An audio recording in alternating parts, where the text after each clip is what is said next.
This time, I believe ang bawat isa po ay handa na. Ang ating pong bishop ay handa na. Kaya po, let us welcome the servant of the Lord, Bishop Alvin Y. Lapis. Palakpakan po natin ang Panginoon sa buhay ko natin. Thank you, Pao. Sige po yung palakpak para kay Jesus. Hallelujah. Thank you, Lord. Nakakatuwa po na makita kayo. And I cherish this moment. I am inspired to see everyone. It's a great honor to be with you this morning.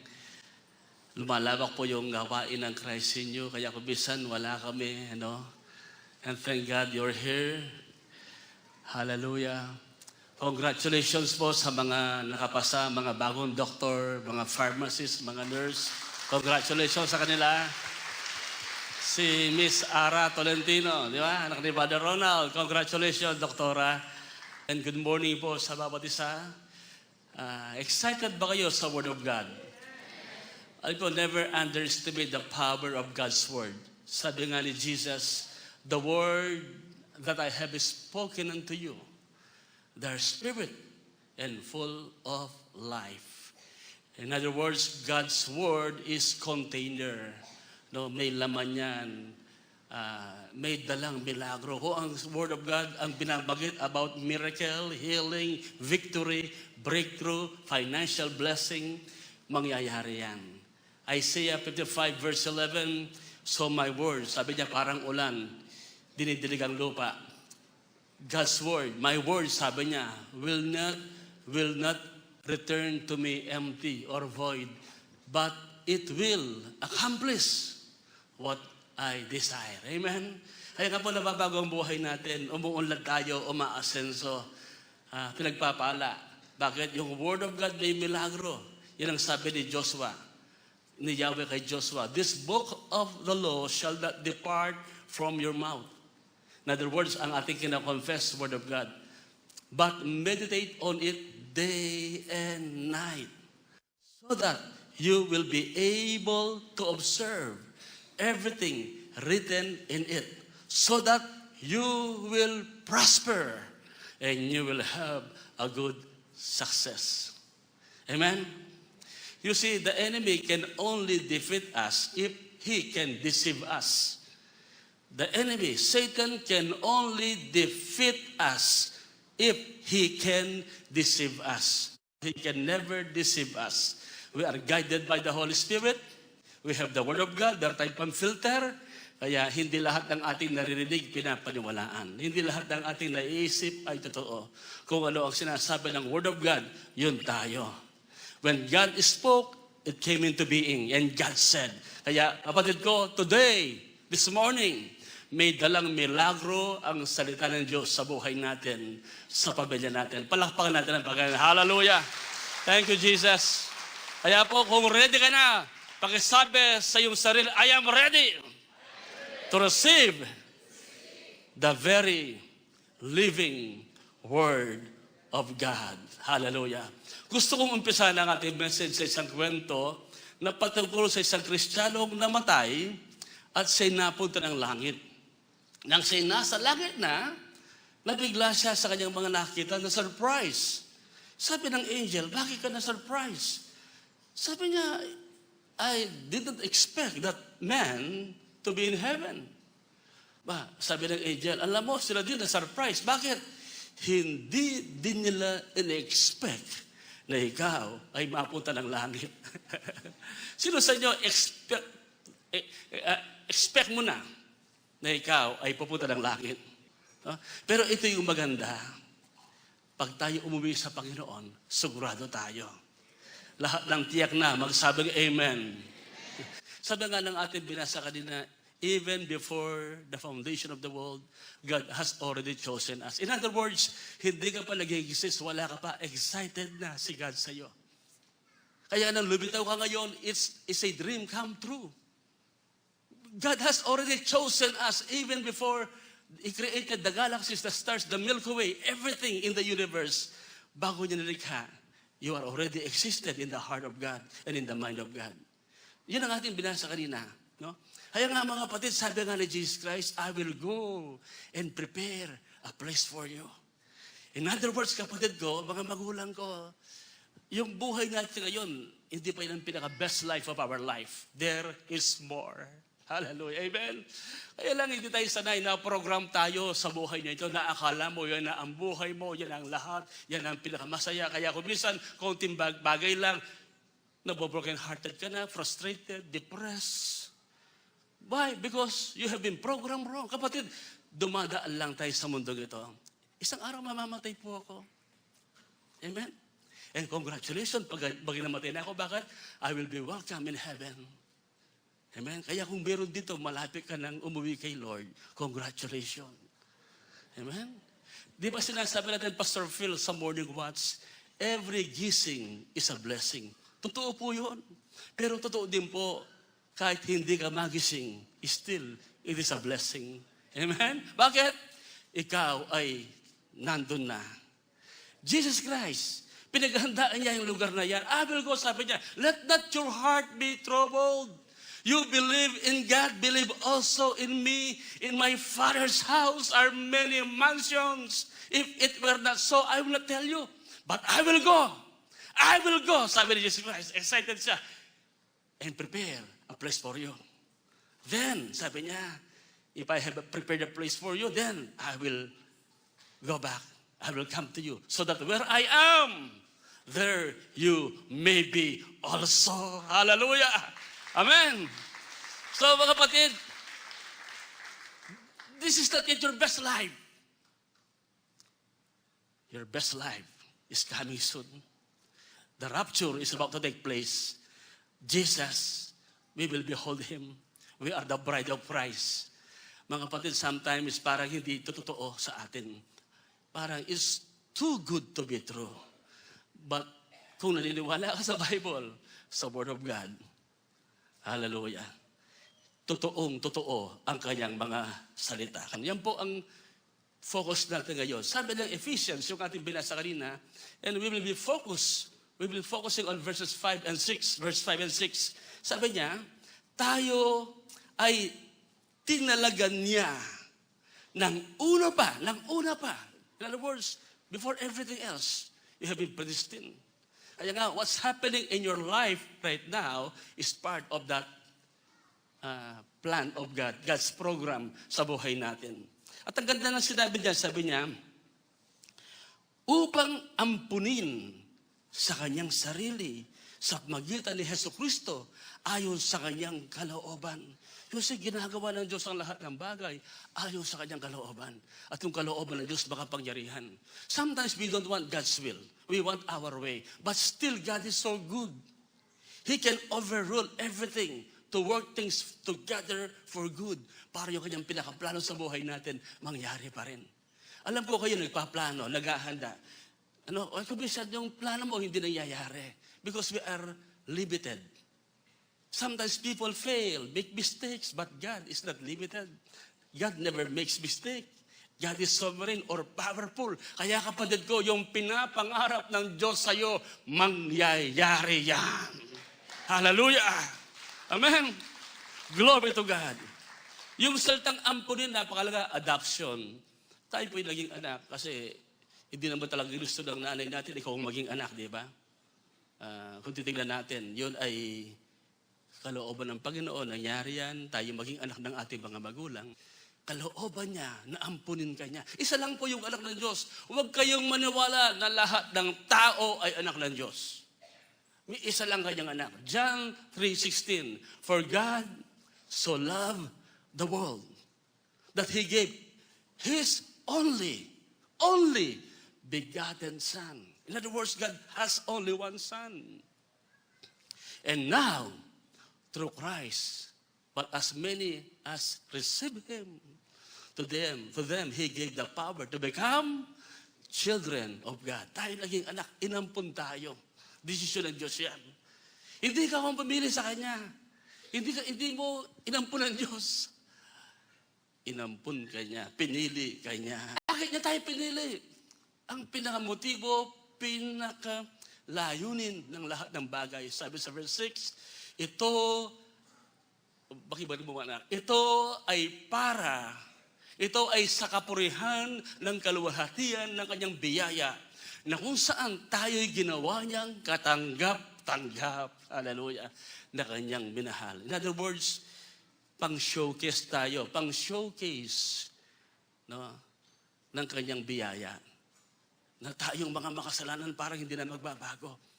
Yung grace niya, kaya para sa kapurihan ng kanyang biyaya, gustong i-demonstrate na God through us kung ano ang pwedeng magawa niya sa mga nakay Kristo. Gaano ba yung kasabangang ugali? Gaano ba yung kamakasalanan, karupok? Titibo yan, magiging banal yan, magiging kawangis ni Kristo.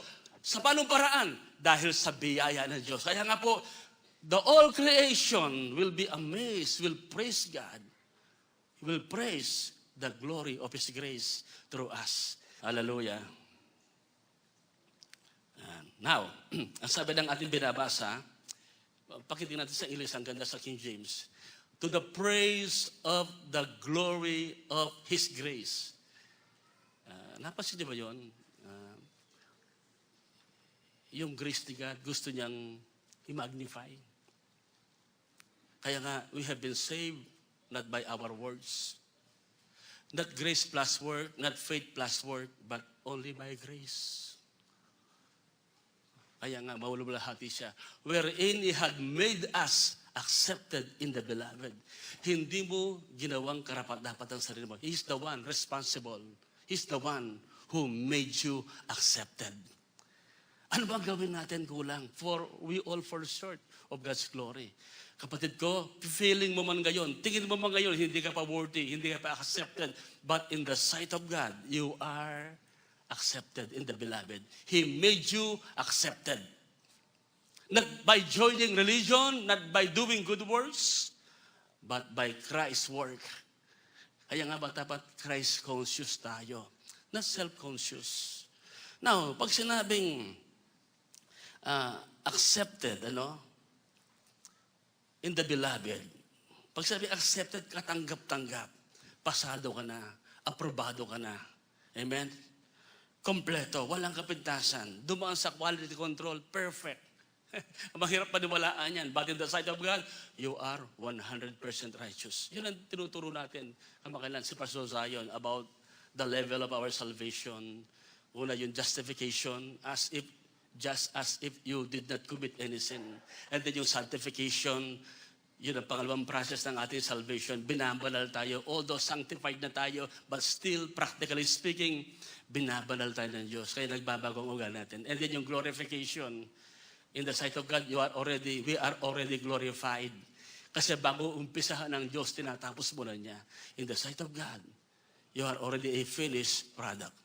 Philippians 1:6, He who began a good work in you will be faithful to complete it until the day of Christ. Pag ang Diyos nag-umpisa, tatapusin niya. Amen. So God loves us and accepts us the way He loved and accepts His Son. Kung paano niya tinatanggap si Jesus, minamahal si Jesus, ganun kanya tinatanggap, ganun kanya minamahal. Wala pa man tayong ginagawang mabuti o maganda, kalugod-lugod ka na, kaibig-ibig ka na sa Diyos. Hallelujah. Yung mga anak ko, natutuwa ko sa kanila. Minsan kahit hindi humihingi ng pera, sabi ko, alam mo, anak, favorite kita. Meron ka bang pera? Ito, bigyan kita. Pag may blessing ako, ito, pera. Sabi sa'yo, pinipilit ko pa. Hindi, okay lang, sabi na. No? Pagkausap, alam mo, anak, you are my favorite.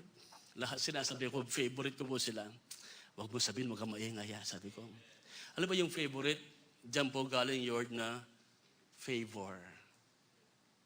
No? Favorite. And you are God's favorite. Amen. Paborito ka ng Diyos. Kaya nga, tinanggap ka niya, accepted in the beloved. Ang tinutukoy na beloved dito ay si Jesus. And since we are in Christ, parang si Jesus, nang siya'y mag-ministry, wala pa siyang ginagawa nang siya baptized ni John the Baptist. The heaven was open and a voice was heard.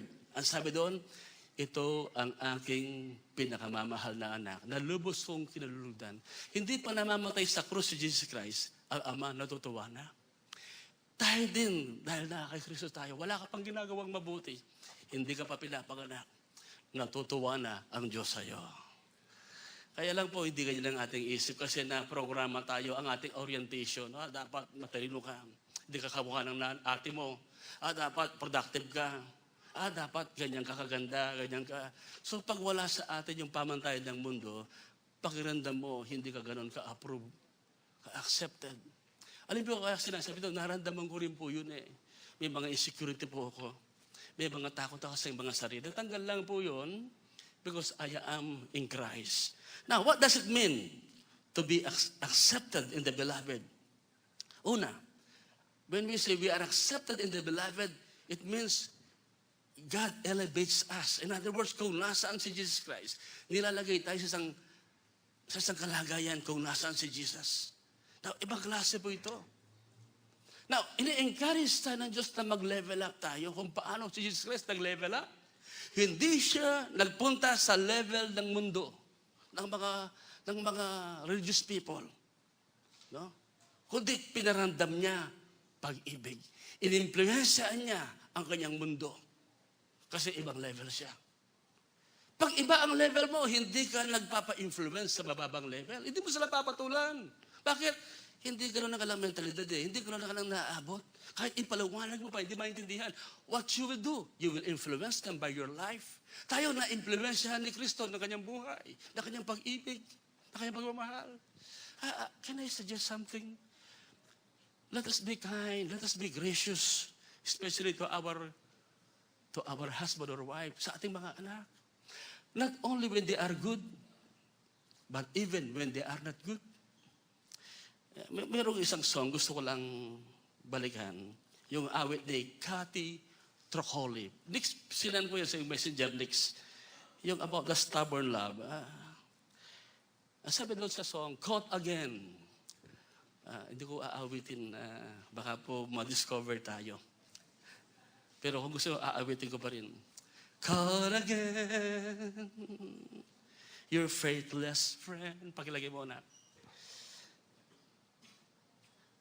Don't you ever tire of hearing what a fool I've been. Alam mo na, nakuha niyo song? O wala sa tono? Guess I should pray. But what can I say? Guess I should pray. Oh, it hurts to know the 100 times I've caused you pain. Oh, it hurts to know the 100 times I caused you pain. Though forgive me sounds so empty when I never change. Yet you say and say, I love you still. Forgiving me time and time again. Ito alam niyo yung chorus. O, sabihan niyo ko. 1, 2, ready. It's your stubborn love that never let go of me. I don't understand how you can stay. Perfect love, embracing the words. Wala pa siya. In me. How I long for your stubborn love. Yan, dumating din. Alam mo, yung embracing the worst in me. Grabe yung love ni Jesus sa atin. So please, let us be gracious sa ating mga anak, sa ating asawa. Na hindi sila magtatago kahit pabalpak sila. Sapagkat alam nila, tanggap mo pa rin sila. At hindi na magtatanong. Hindi ka na mag-iimbestiga. Ano ba nangyari? Bakit ganyan? Bakit ganyan? Wala ka nang gagawin pang-interrogation and inquisition. Kasi kung minsan dumadaan pa sila ng inquisition. The prodigal son, hindi na kinuwestiyon ng tatay. Ang tatay natutuwa lang, umuwi ang anak. Niyakap. The Samaritan woman, bakit na born again? Nang makausap si Jesus, ibang naramdaman. Not condemnation, but love and forgiveness. Ito ang naging kaisipan ko sa awa ng Panginoon. Tanim lang ako ng pag-ibig sa mga anak. Pag-ibig, pag-ibig, pag-ibig. Sabi nga kay Pastor Carmela, alam mo, Diro, sabi ko, huwag kang pa-stress. Yung mga anak mo, sabi ko, mas salbay pa ako dyan. Minsan kasi na-stress na nung gagawin. Yung many years ago. Kaya minsan nag-testimony yung anak namin, sabi niya, kung alam lang ninyo ang pinaggagawa ko, sabi niya. Sabi sa amin, umiiyak. Pero sabi niya, yung love, yung pag-ibig, ang nagpabago sa kanya. Wala pong perfect. So, sa ating anak, sa ating asawa, sa ating mga magulang, paramdam mo yung love, yung pagiging gracious. Mabait ang Diyos sa atin. Kaya nga po, tinaas tayo ng Panginoon to influence them through our lives. Sabi nga po ng Romans 2:4, it is your kindness and goodness that leads us to repentance, O God. Kaya nga, for God so loved the world. Kaya nga po, yan ang gustong gawin ng Diyos sa atin. Nice tayo itaas ng Panginoon. Okay ba mag-shortcut na ako? Hindi ko nababagatin yung iba. Yung pangalawa, it secures us. Nawawala yung pagiging insecure natin. You know you are secure in the love of God. Kasi alam mo kahit kung minsan hindi ka makapag-perform, nagkukulang ka. God still hears you when you pray, accepts you and loves you just the same. Now, when we say secure in Christ, no condemnation. No condemnation. Hindi ka na parurusahan.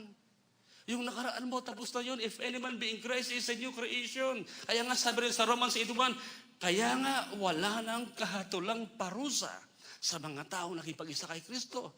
And there is no confusion. Alam mo, kahit hindi mo maintindihan ngayon, God is too good to be unkind. God is too wise to be mistaken. No confusion. Kung minsan may dadaan sa buhay, hindi mo maintindihan. Pero alam mo, it will work out for good. Parang si Joseph, you meant it for evil, but God meant it for good. Kung titignan mo, parang yung drama, parang palala. But still, God is at work. You are not confused. Alam mo, matalino ang Diyos, mabuti ang Diyos. Sabi nga sa Romans 8:28, alam natin. Ibig sabihin, sabi siya, for we know, hindi we hope, yung parang umaasa. No, alam natin, sure tayo. No confusion. Na sa lahat ng bagay, gumagawa ang Diyos para sa kabubuti ng umiibig sa Kanya, na Kanyang tinawag ayon sa Kanyang layunin. Kung itutuloy natin 29:30, tumutuko yan sa pagiging Christ-like. That God will do everything for us to become more and more like His Son, Jesus Christ. Until we will be glorified with Him. And then, no separation. Ang sabi nga rin sa Romans 8:35, kaya ganyan tayo ka-secure. Walang makapag-ihiwalay sa atin sa pag-ibig ni Kristo. Now, lately ko lang napansin yan eh. Ang alam ko yung pag-ibig ko kay Jesus Christ ang nagme-maintain kung bakit nandito pa ako. I came to realize that verse is not about me. It is not dependent on me. But it all depends on Him. Ano sabi? Walang makakipag-iwalay sa atin sa pag-ibig ni Kristo. Hindi pag-ibig ko. Ang aking pag-ibig pabago-bago. Kung minsan matamlay. Yes, ang ating love ay genuine, but it is not perfect. Hirap isipin love God with all your heart, with all your strength, with all your might, with all your soul. How can we do that? We are imperfect. But what matter is, it is genuine, even though it is not perfect. Because our lover loves us perfectly. Kaya sabi riyan, yung pag-ibig niya ang umahawak sa atin, nag-iingat sa atin. Kaya nasabi niya yung mga negative, binagin lahat, kahit dumanas pa tayo ng mga pagsubok, paghihirap, pag-uusip, gutom, kawalan, panganib, o maging kamatay. Lahat ng negative sinabi niya. Still, hindi tayo mawawala kay Kristo kasi mahal na mahal niya tayo. Hindi ka tapat, tapat pa rin siya. Malamig ka, mainit pa rin siya. Kung pag-aralan mo yung 1 Corinthians chapter 13 about love, binabagay doon, love believes all things, hopes all things, endure all things, keeps no records of wrong. In other words, love always expects the best. Hindi sumusuko si Jesus sa'yo because of love. Alam niya, magtatagumpay ka. Sa biyaya niya, mababago ang buhay natin. Perfect love. Embracing the worst in me. Stubborn love. Amen. Hindi lang yun, no rejection. You will not be rejected. Kumisan takot tayo doon sa Matthew 7:21 and 23. Not everyone who calls to me, Lord, Lord, will enter the kingdom of heaven, but only those who do the will of my Father which is in heaven. Many will say to me on that day, Lord, have we not prophesied in your name? And in your name cast out demons? In your name did many miracles? Then, sabi ng verse 23, I will tell them the truth. I never knew you. Depart from me, you workers of iniquity. Actually, hindi po tayo yun because we are in Christ. Yung word na knew you doon, meron kasi dalawang Greek word, yung gnosis, knowledge. Ang Diyos, alam niya lahat, kilala niya. Walang may tatago. Pero may tinatawag na ginosko, which means intimacy, relationship. Yung ginamit ni Jesus Christ, I never knew you, ginosko, wala kayong relasyon sa akin. You are not in me, you are not in Christ. Kaya huwag kayong matakot. He will never reject you. Amen. You are accepted in the beloved. Kung paano niya tinanggap ang anak, si Jesus, ganun kakatanggap-tanggap sa Diyos. Sabi nga ng Colossians chapter 3, verse 3, our life is hidden with Christ in God. Our life right now is in Christ. Iniingatan, natatago kay Kristo. Secure forever.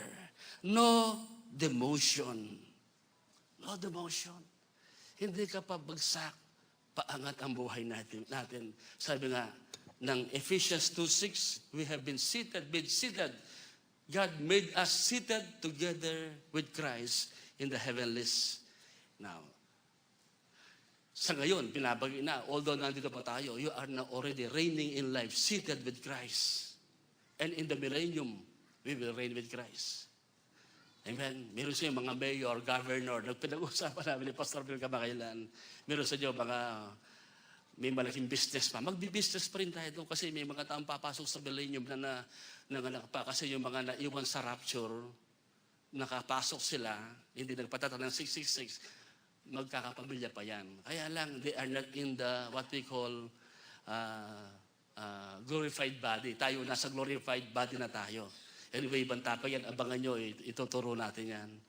Wow, malapit na yung millennium, the second coming. Rapture muna, Great Tribulation, Armageddon, second coming, and then millennium. Hallelujah. Ang bilis ng panahon. No fear of the future. Anong nangyari dyan? Bakit payapa kayo? Nagkakagulo sa Middle East. Bakit relax lang kayo? You know who holds the future. Kaya sabi riyan, sapagkat natitiyak kong walang makakapag-ihiwalay sa atin sa kanyang pag-ibig.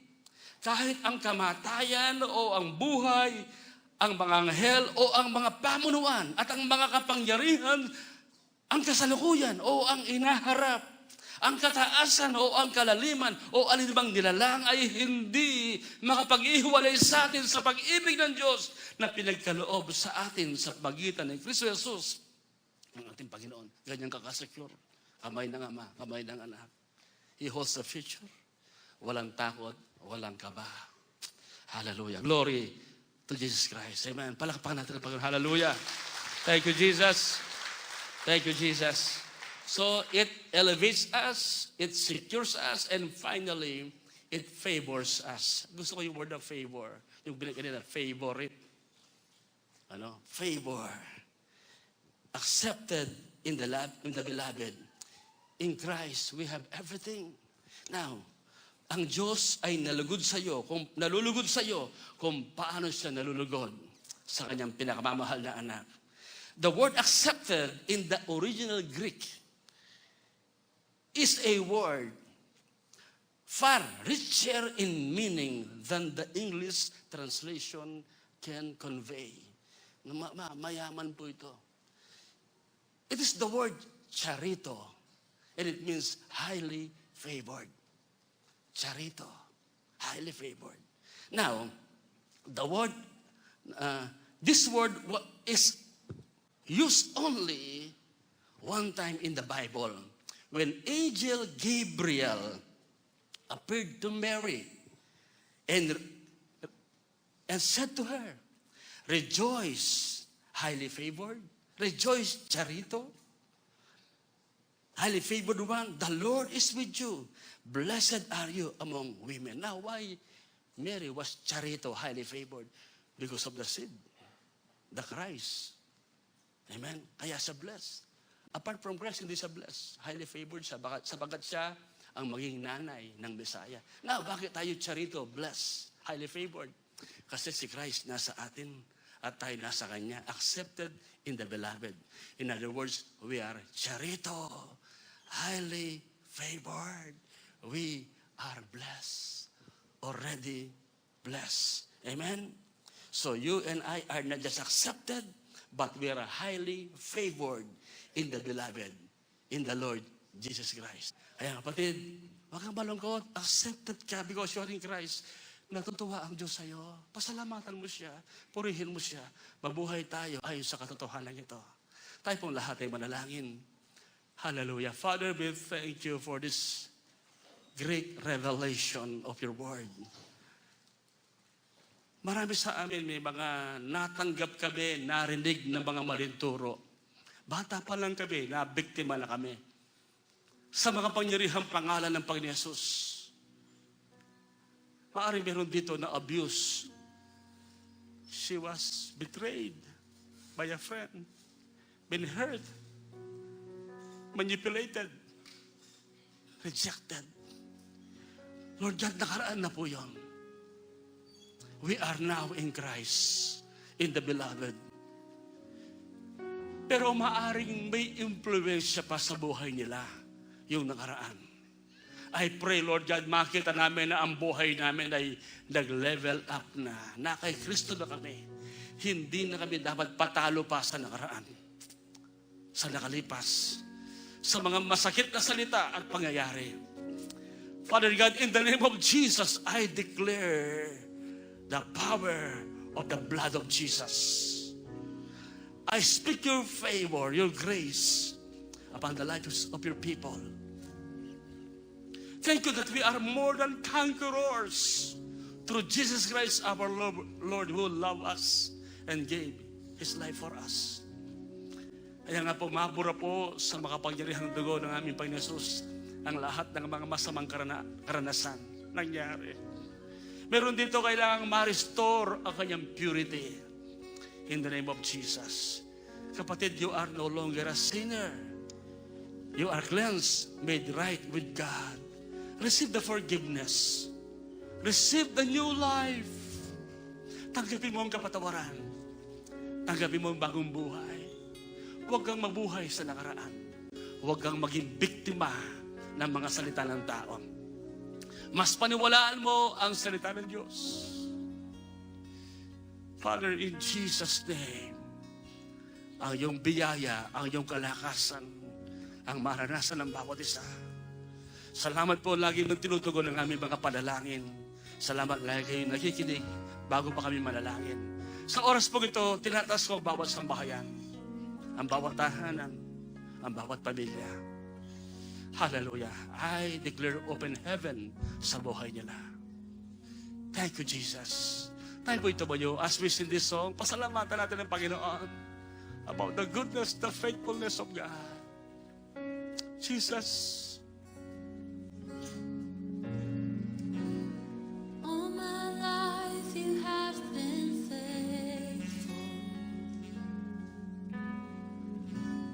All my life you have been so good.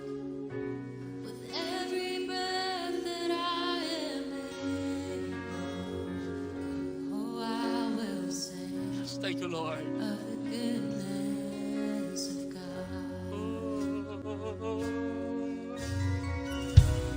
All my life you have been faithful.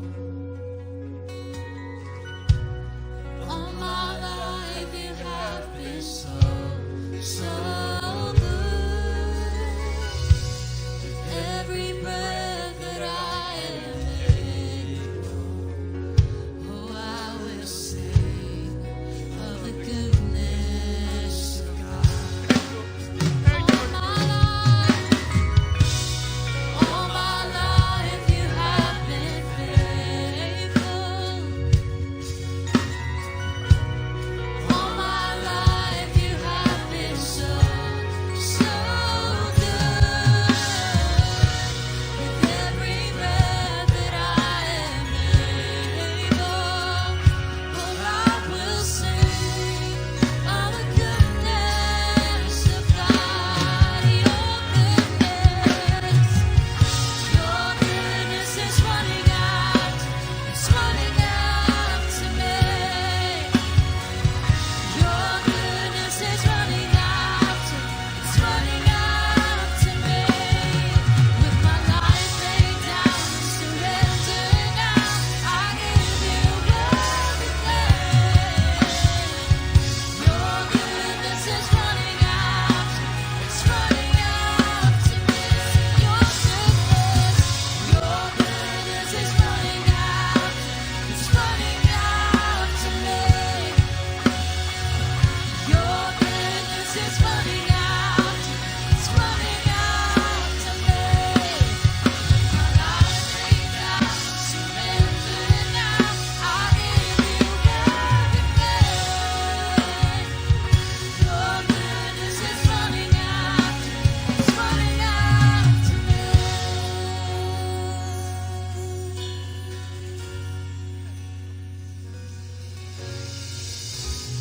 All my life you have been faithful. All my life you have been so, so good. With every breath that I am able, oh, I will sing of the goodness of God. Hallelujah. Aming Ama, salamat sa iyong mga salita. We thank you for your perfect love, your stubborn love that will never let go of us. Salamat, binabago mo kami ng iyong biyaya, ng iyong pag-ibig. At yung biyaya mong ito, yung pag-ibig mong ito, makikita sa buhay namin. Magiging mabait din kami sa iba. Mapagpakumbaba. Ma-impluwensyahan namin sila ng buhay mo na nasa amin. The new life that we have in Christ. Father, we thank you today. We give you glory. Sa mga nagbe-birthday, I declare your grace sa bawat celebrate ng kanilang mga birthdays and anniversary. Yung mga may panalangin, pinapahayag ko ang katugunan ng kanilang mga panalangin. Sa aming pag-uwi, taglay namin ang iyong bendisyon, ang iyong pagpapala. Pinagpala na po, O Diyos, sa bawat tubig na aming iinumin. Bawat tinapay at pagkain na aming kakainin. Pinagpala na po. Ang bawat tahanan, ang bawat gawa ng aming mga kamay, pinagpala na. Ang aming mga pangarap, O Diyos, pinagpala na. Surely, Lord God, your goodness and your mercy shall follow us all the days of our lives. We thank you and we give you glory. In Jesus' name we pray. And everybody will say, Amen, amen, amen. Thank you, Jesus. Thank you, Lord.